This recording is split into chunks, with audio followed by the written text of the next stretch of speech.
was that I was born a Jewish child. Now, the Holocaust is all of our problem. Every single person in this auditorium is a survivor. The world has never, nor will it ever be the same. This is not a contest. This is not a ghost story. This is about our lives and our history, yours and mine. I am painfully aware of man's inhumanity towards man. That is going on as we speak. Rwanda, Cambodia, Armenia. I say that we need to study the past in order to recognize the disease when we encounter it. Racism, anti-Semitism, and bigotry is every single bit as contagious as any other communicable disease, in my view. And I'm going to make some guesses here. Hitler wanted to build a master race. Using that as a definition, only tall, blonde, and blue-eyed people had a right to live, in his view. Well, you all know what he looked like. The prototype of what he preached, I don't think so. However, as comical as that image may be, I have this very uneasy feeling that perhaps when he looked in the mirror, he saw exactly what he wanted to see. That's how filled with toxins, with hate, this man was. Now, to everything I'm about to share with you, there are exceptions.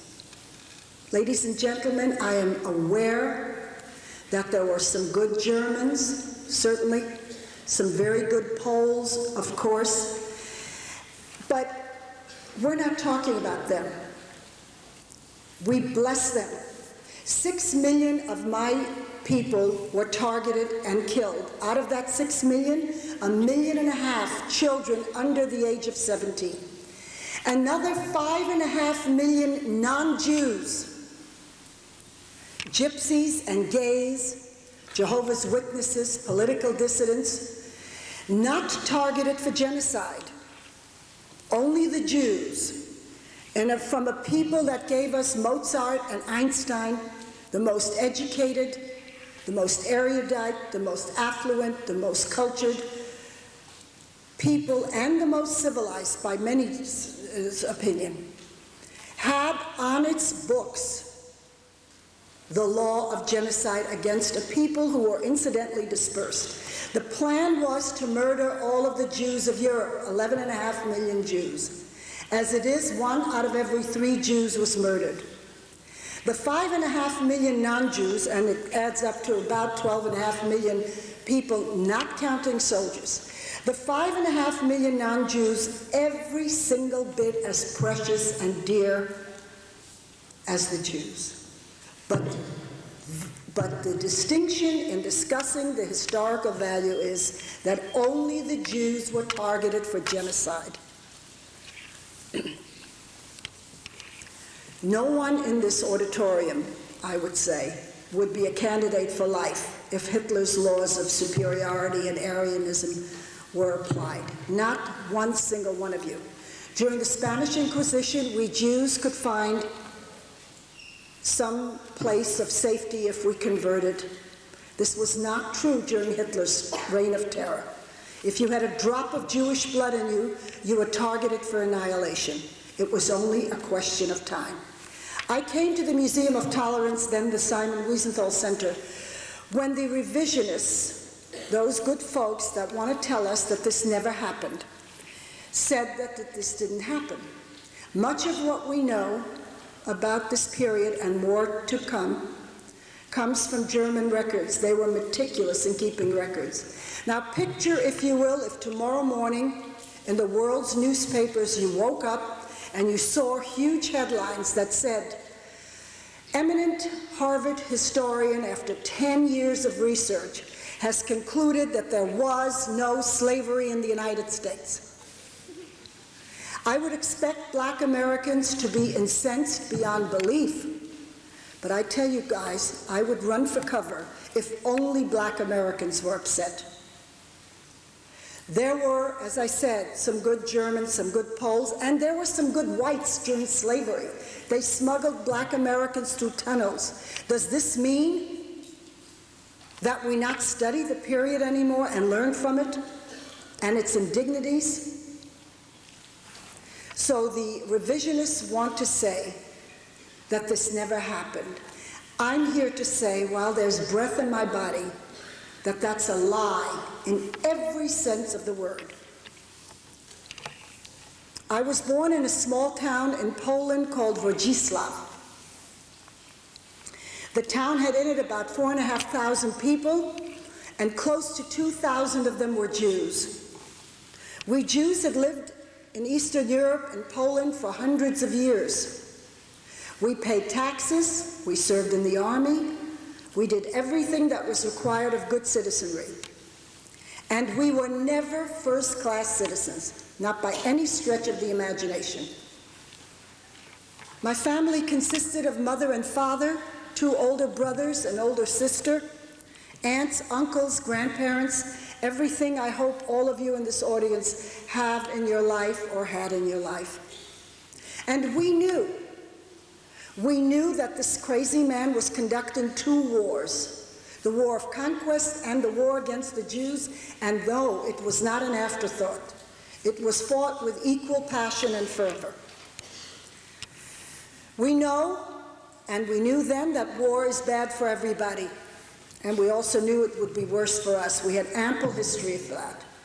Hitler did not invent anti-Semitism, believe me. He simply perfected it. And so what my father did, as did some other people in our community, we were not exceptional in any way, was he hired a young seminarian to tutor me at age 4, and the kinds of things that I would need to know in order to pass as a Christian child in a small Polish town where all of life's center was around the church. Perhaps in Warsaw or Krakow, this might not have been necessary. But in a small town, I was given a false birth certificate, a false baptismal certificate. An arrangement was made with a Christian family in our community that should the Nazis come into our town, I would be taken to their home and left there till the war was over. And the day came when the Nazis did come into our town.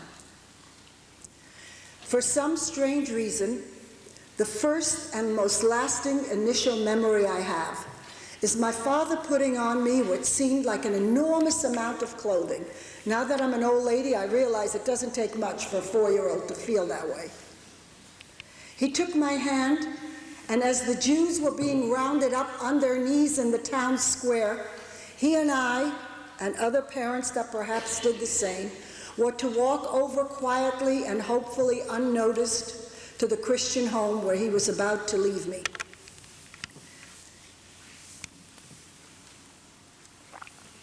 On the way, my father noticed that here and there a door would open up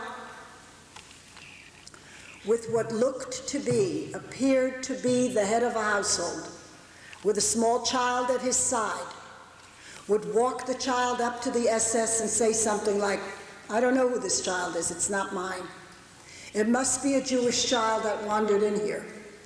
That's all it took, just those few words. The child was killed instantly. The family of the child was located and they were killed.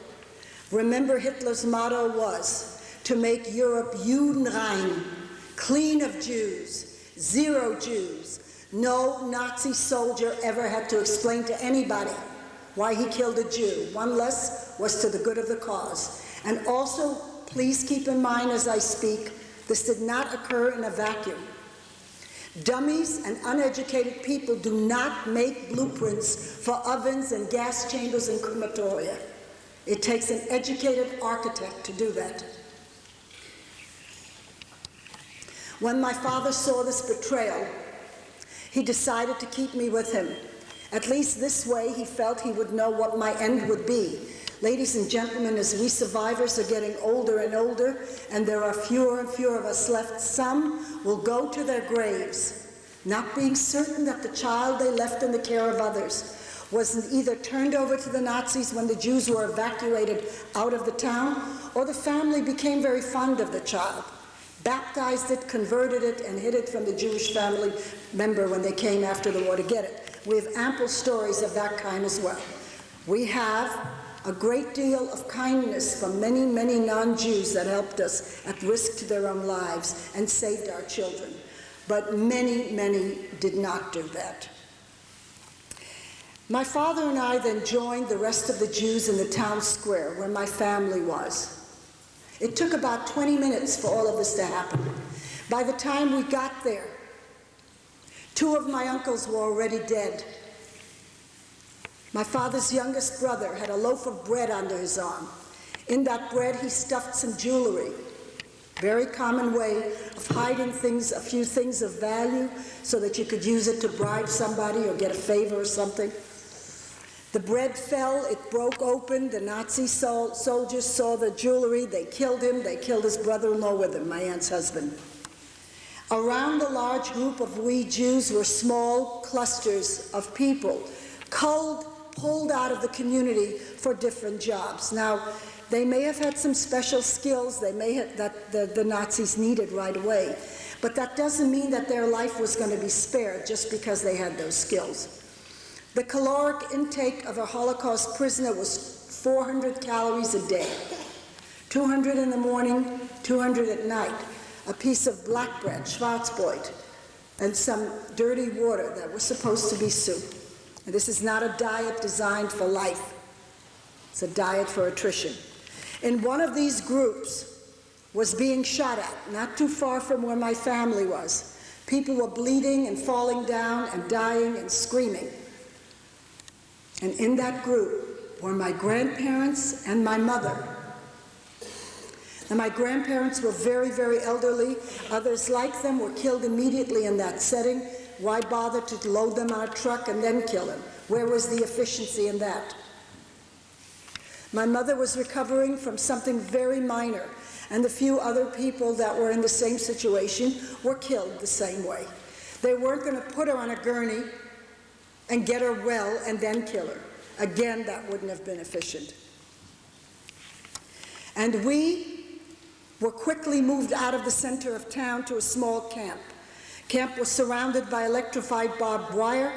We were given armbands with yellow stars of David on them. It was the moment, the very moment that our freedom was over.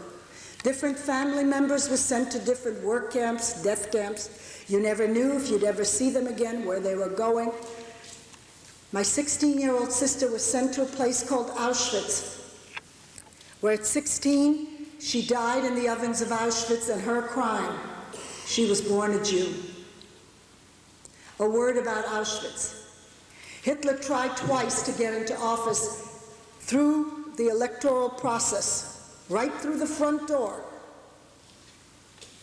He came very close to winning the first time and lost. The second time he won. It was during a time when the economy of Germany was in terrible shape.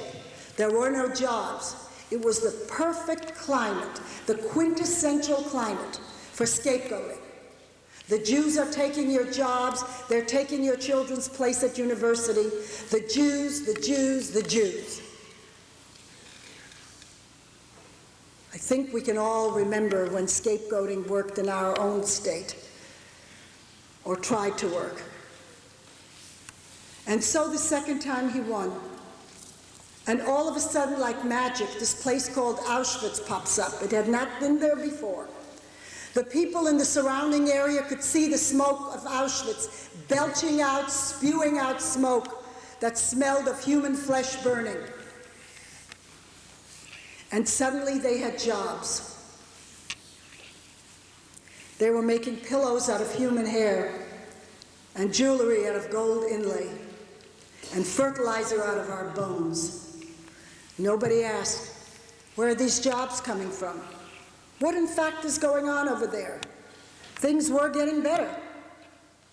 Just as German businessmen who sat in large offices and bid on government contracts for enormous volume of Cyclone B gas, barbed wire, striped cloth, and things were better for them as well. Next, my father's sister, my aunt, and I were sent yet to another place called Stekachin. And what my father tried to do in the very beginning was not possible later on. Anybody that came into the camp he was in that perhaps knew the family, he would say, "Did you see my sister or my young daughter?" And if the answer was yes, with one of those valuables that he managed to hide, he would bribe somebody and get us brought to where he was. And my father located my aunt and I in Stekachin. It was arranged for her to be snuck out in the middle of the night. I was thrown over electrified barbed wire onto a large transport truck filled with coal. Both my aunt and I were buried under that coal and told not to make any noise. These vehicles are routinely inspected during wartime with large searchlights. For a very brief time, we were reunited with my father and brothers, and then all of us were sent to a huge work camp called Skarjisk. The camp was so large, I never saw my father and brothers again till the war was over. I didn't know if they were there. I didn't know that I thought about it even, if they were there or they were in another country or they were dead. Didn't know. My aunt was put to work in a munitions factory. There were a few other children there. The most educated guess is that the children that were there were kept as pets. Very few children survived as I did the entire time in the camps. Children were hidden, children were snuck out, but very few survived as I did. My aunt, and I'm sure the other caregivers, all said the same thing. When I'm not with you, don't be in anybody's face. Stay out of the way. Hide if you hear footsteps. Just don't call attention to yourself. Believe me, I obeyed her, or I wouldn't be here talking to you. Many, many times when I wandered out, I got into trouble. I had typhoid, typhus, tuberculosis, none of these treated by doctors. You brought a child to the so-called infirmary, you never saw it again. In fact, you brought anybody sick, you never saw them again. I had lice and rats in my hair. I stole. I ate toothpaste. I drank urine. I did whatever was necessary to fill my belly and stay alive. Many times when I wandered out, I was forced to watch hangings. One time, just for fun, 2 SS soldiers looked at me, looked at each other and said, "Look at this hair. It's too pretty for a Jewish child." And they shaved me bald. When my aunt came back from work and started to cry because she could hardly recognize me, they beat her with a rubber hose. Another time, they addressed a pack of German shepherds. They talked to the dogs as though the dogs were human and I was the dog. And they said to the dogs, "Mensch, beiß dem Hund." People, bite this dog. And I was attacked by the shepherds and mauled and chewed on. And I screamed and I begged and I cried.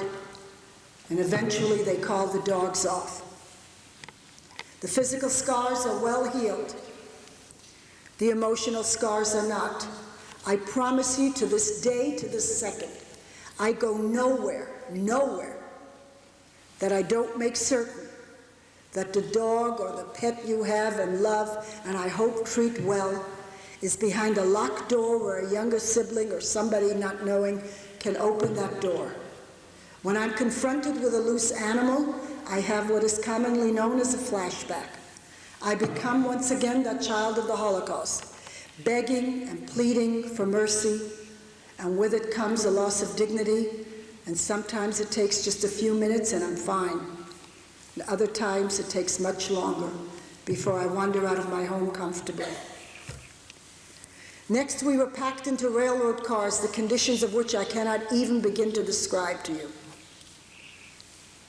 Only to tell you that all of your bodily functions were performed right where you were standing.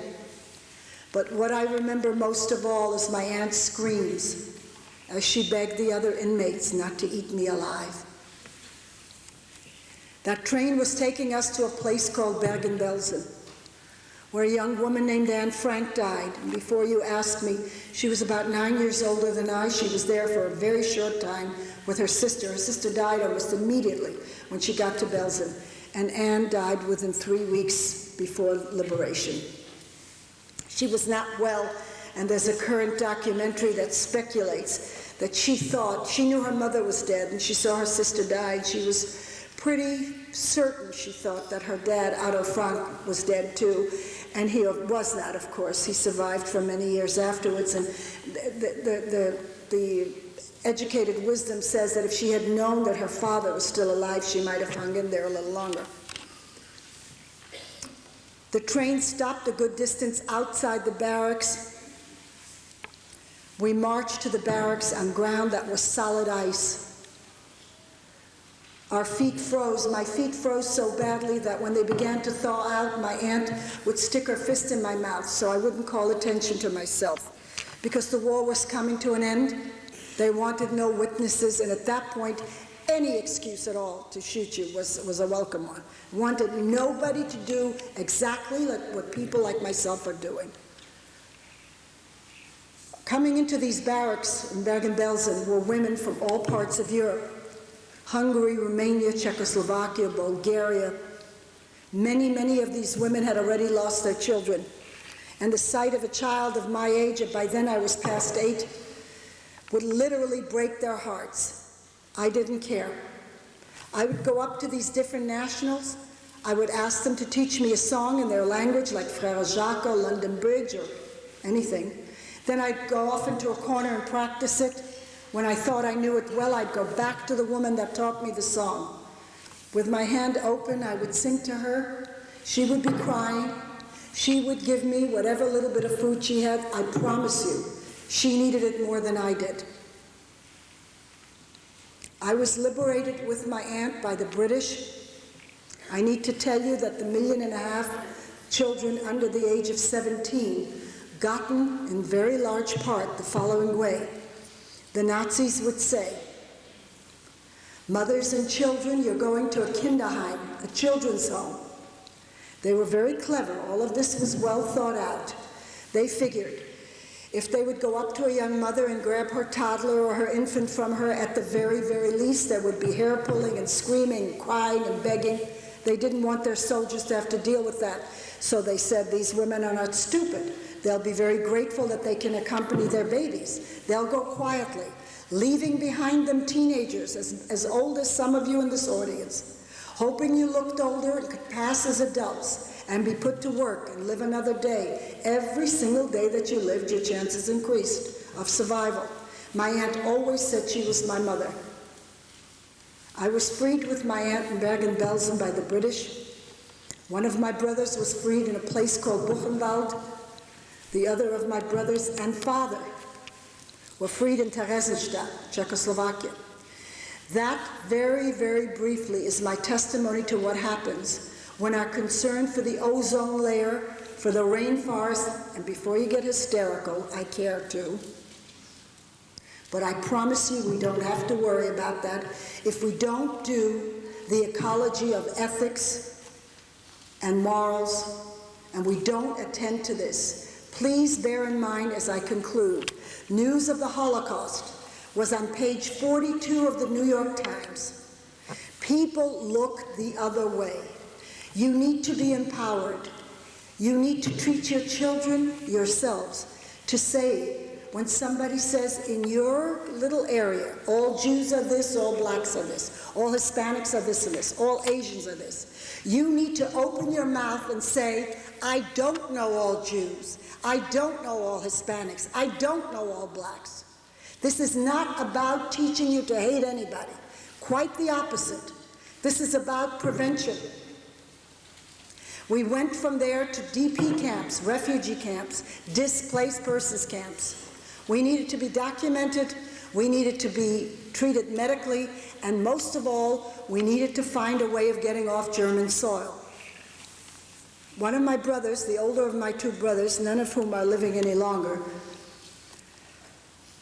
put an ad everywhere, the Red Cross and the Jewish paper, and the paper called the Forwards, which was then a daily, now is a weekly in English and perhaps in Yiddish too, I don't know. And he said, I'm Jacob Norwich, I'm looking for family in the United States. And I came, my uncle found this, my father's brother lived in the United States. His last name was Warshawski, wasn't Norwich, he came with someone named Warshawski, just took their surname. He did everything he could when he recognized that that ad was from his brother's child to get us here on the first boatload of refugees to come after the Holocaust in 1946. I came to the United States and entered kindergarten at age 9. I will conclude and take your questions only to tell you that you need to speak up. That when I came to this country, the buzzword was the United States is a big melting pot. I have to defer to the Reverend Cecil Murray, who's the head of the AME Church in Los Angeles. He says it better, I think. He says America should be like a large tossed salad, where all the ingredients live in harmony, retain their flavor, their individual tastes, shared in one bowl with a common dressing, and their individualism remains. I thank you for your welcome. I am privileged to be here in front of you. And I pray that you find just one kernel, and that you do with your anger, and there's plenty of reasons to be angry in this world. Life's not fair, guys, but you take your anger and don't let somebody else define you, and you become an activist. Thank you very, very much.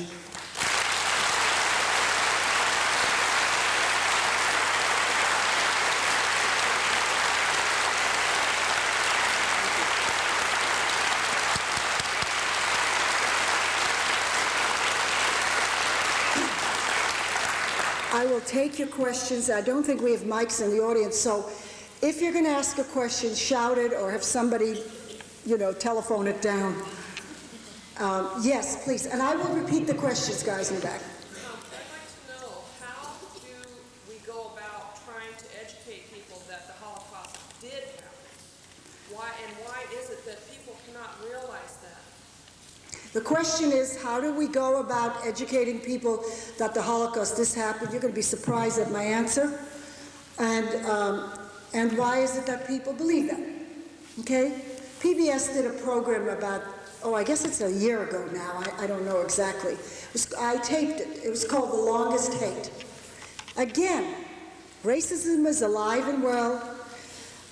I believe, and I spoke to a very special young man who's in the audience, we talked about that briefly earlier today. I believe that there will always be racism and anti-Semitism and all that good stuff.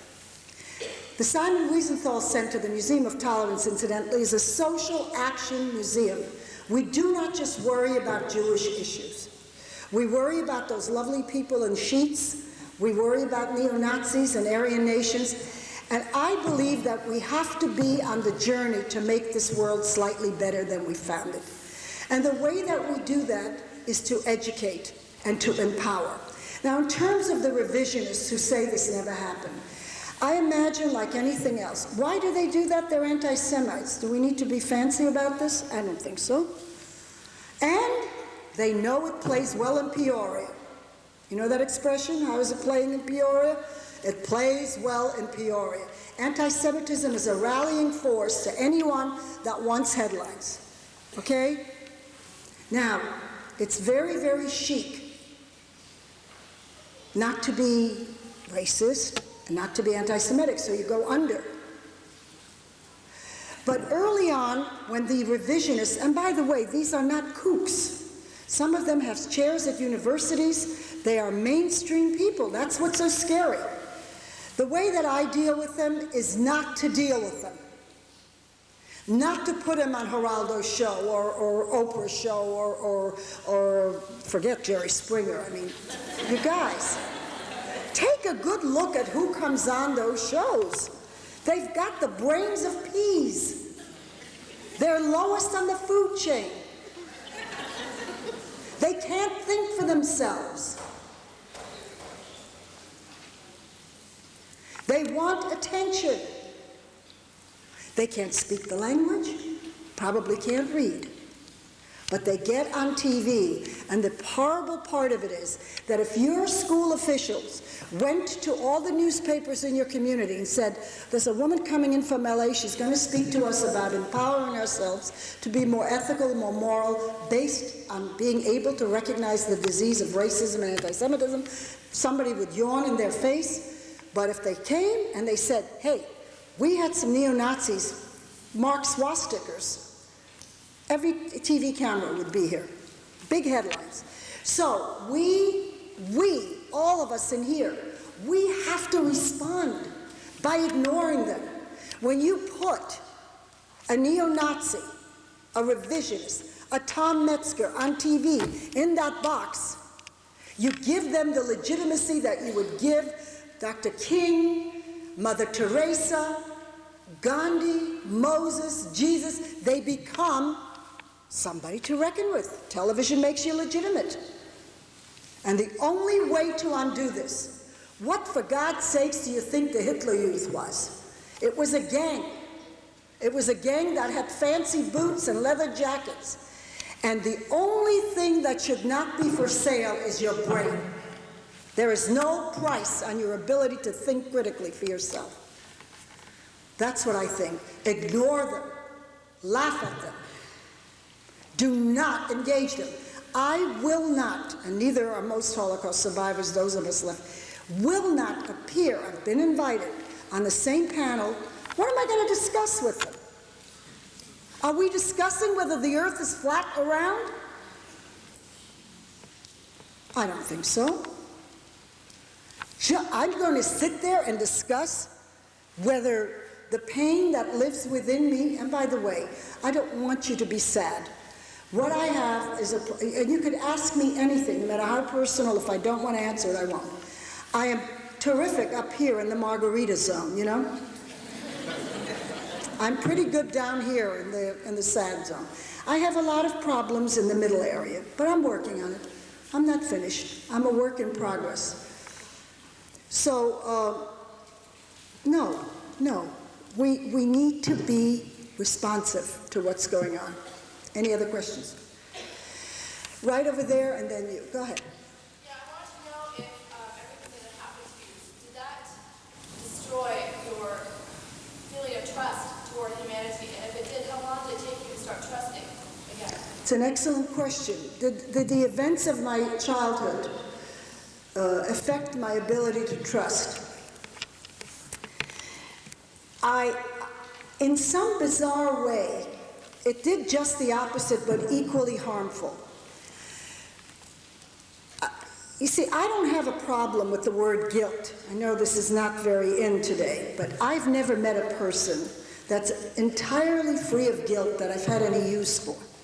Now, I'm not talking about debilitating, crippling guilt. Oh my God, I can't get out of bed guilt. I'm talking about the rethinking and saying, I shouldn't have said that, or I shouldn't have done that. I have an enormous responsibility because my life's been spared, self-imposed. I feel that my life should be, at the very least, ethical and moral. And I feel for the privilege of having been spared that I trust everybody. You cannot believe the trouble I get into. But it's a price I'm willing to pay. So I think that's the way to answer your question. Does that answer? You can challenge me if it doesn't. There was a lady in red that had a hand up. Yes? You know, I was always, what I've seen on television and everything, but I was always wondering, was there a way for the Jews to fight back during that time? Was there any that did fight back to get weapons in any way? Thank you so much for that question. This is the part that's important. This nice lady said that she wondered if we Jews had a way of fighting back. In fact, if we did. I'm going to say to you that we fought back. We fought back. And I'm going to tell you how. First of all, there is an unbelievable documentation of the resistance and the partisan movement and the sabotaging that young Jews and non-Jews did in the forests, underground, the sabotaging that went on. In the camps themselves, nobody comes into a country and gets people to follow them without setting them up for it. The theme, this should sound familiar, was that the Jews are less than animals, and that the fact that we never got spoons in the camps, it was to fulfill the prophecy that we slurped our food, that we were uncivilized. The documentation shows that very little uncivilized behavior went on. Now, could we have all gotten up and left? No. The answer is no. Because if you've ever tried to leave your country and go to another country, it takes a lot of money. There are quotas. There are visas. There are things to do. We in Eastern Europe were by and large not very wealthy. And I know all this garbage about Jews being wealthy, okay? I know plenty of Jews on welfare. And we are less than 2% of the population of the world, guys. And if we're so goddamn smart, how come there are so many cliches and stereotypes on TV if we own the media? We're not too smart then, are we? This is all nonsense. I just don't have another life to fight that one, but you know. We have that with every minority. We have it with blacks. Blacks are either junkies, drug dealers, or they're brain surgeons. There are no, nice, ordinary folks like the rest of us. Jews are always shyster lawyers, very smart. They give the orders for the destruction of the world. I didn't see the movie, but I was really thrilled to hear that Jeff Goldberg, what was that movie? The big, scary one. Yeah, didn't he give the order to do some horrific thing? But he was the Jew of the piece. So don't tell me about stereotypes. I'm telling you, we fought back. We are a lunar calendar people, so the people that were observant, we remained decent, we observed, and we had no help. But we fought back in that we remained civilized, and we had hope, even when there was no hope to be had.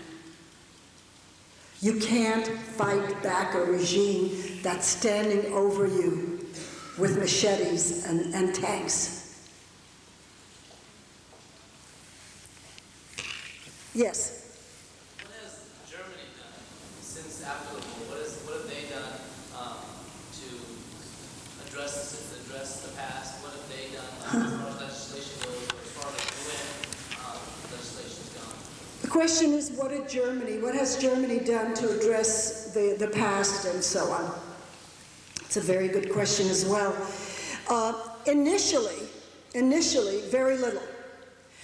There are German tourists that years ago, it happens less now, but years ago, young students would come and they'd say, we never heard, crying, hugging me, kissing. So we never heard any of this.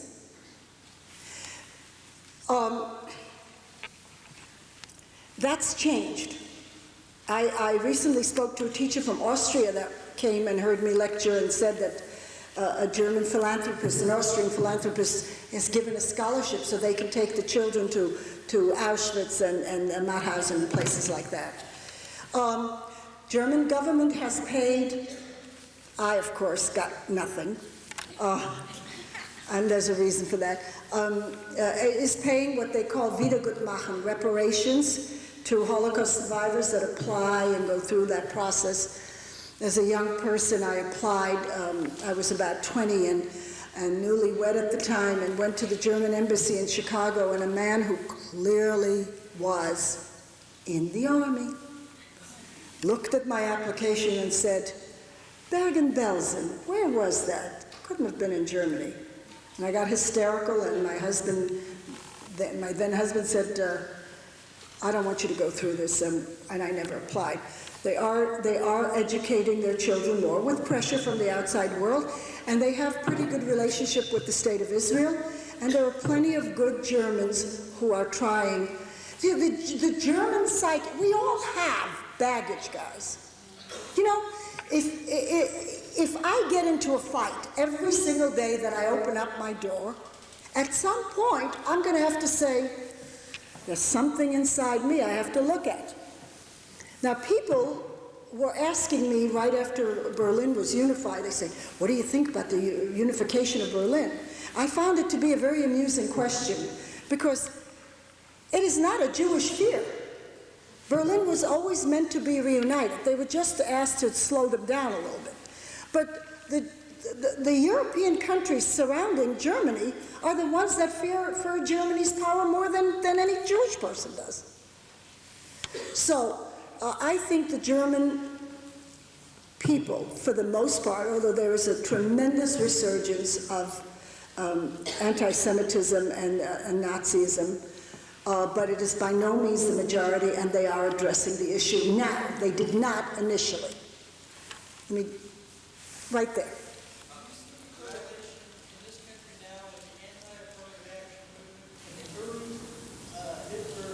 Could you speak louder?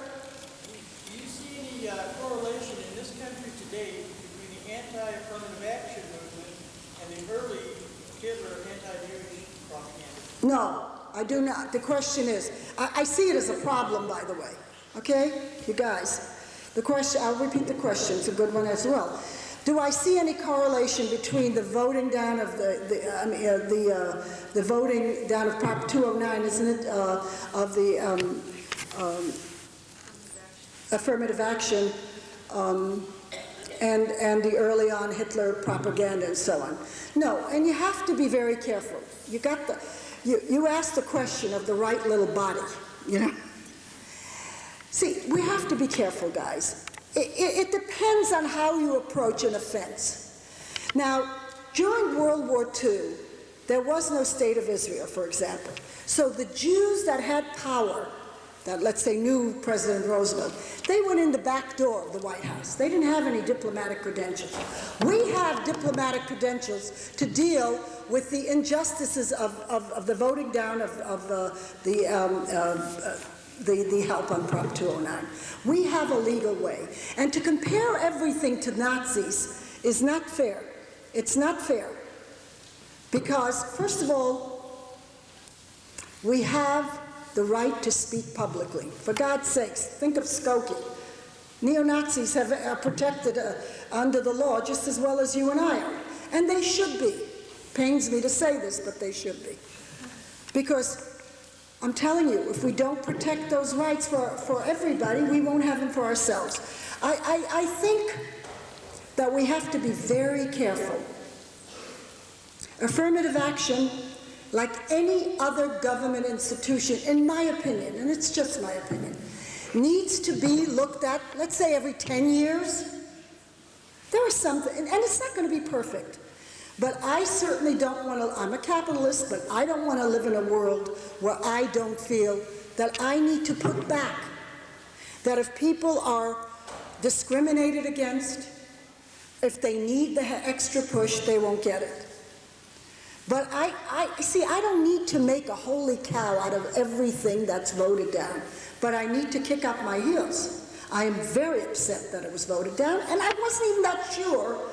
I have some questions, but I think I'd rather err on the side of having a few people misuse something that is basically so positive.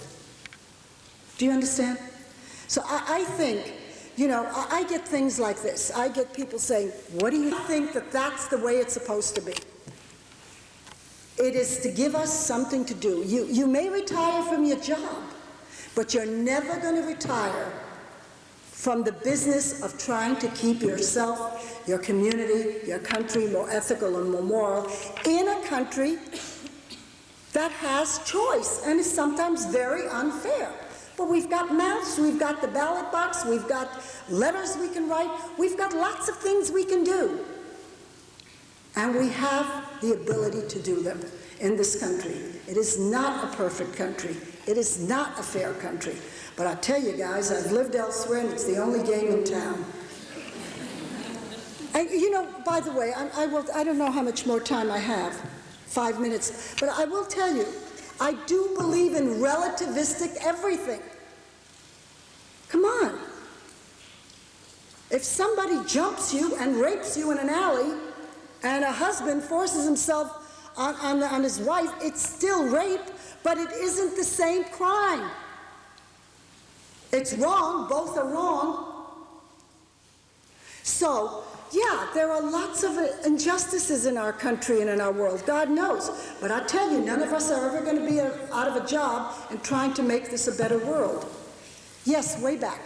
If I could address the young lady who said, why didn't the Jews fight back? There were quite a few prison camps where the Jews actually escaped, where especially they were Russian soldiers. And Hitler was so mad about it that he had it bulldozed and obliterated from existence. And Warsaw, let me take that. 55 days, the Warsaw Ghetto was, the Nazis were kept at bay with bottles and whatever. Sobibor. And by the way, if you escaped, all 6 death camps were in Poland. That's not an accident, guys. So if you escaped and you were caught, you were turned back in. Yeah, thank you.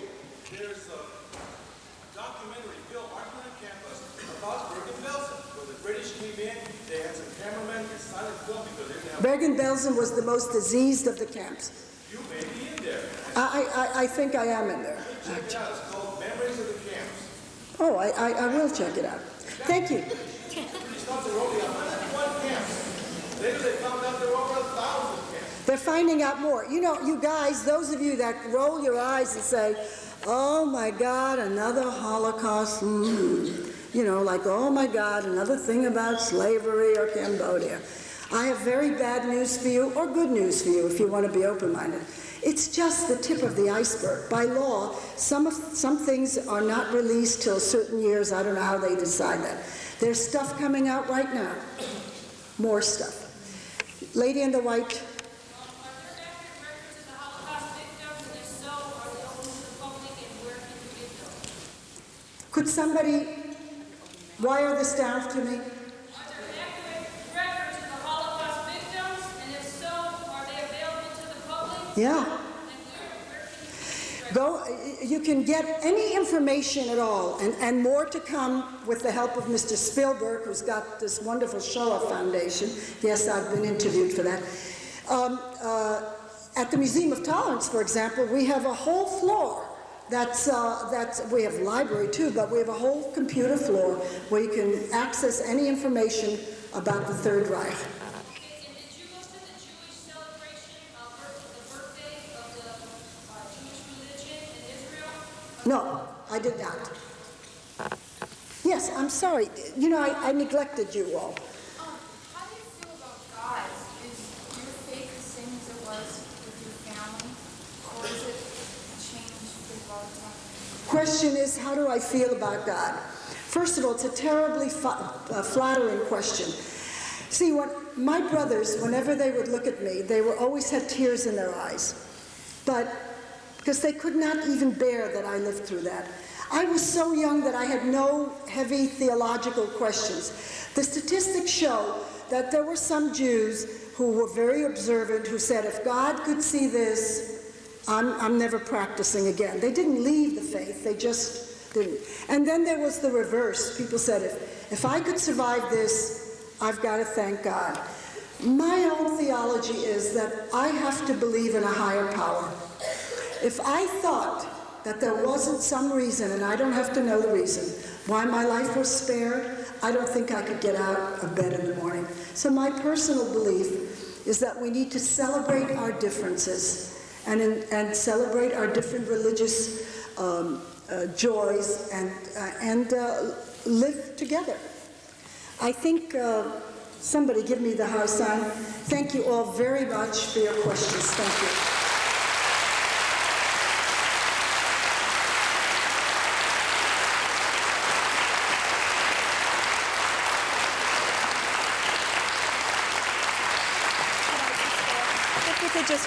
If you could just wait for one moment, please. We just have a gift that we'd like to present to Mrs. Geller.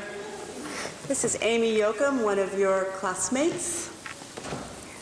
On behalf of everybody at Delta, I would like to express our gratitude and our appreciation for sharing your story with us. Your message is an important one, and unfortunately, it's one that must often be repeated. Hopefully, by sharing your story, you will have lit the torch of inspiration in many of us to continue to fight against racism, anti-Semitism, and prejudice. So on behalf of Delta, I'd like to present you with a small token of our appreciation. Thank you. Thank you all for being here today.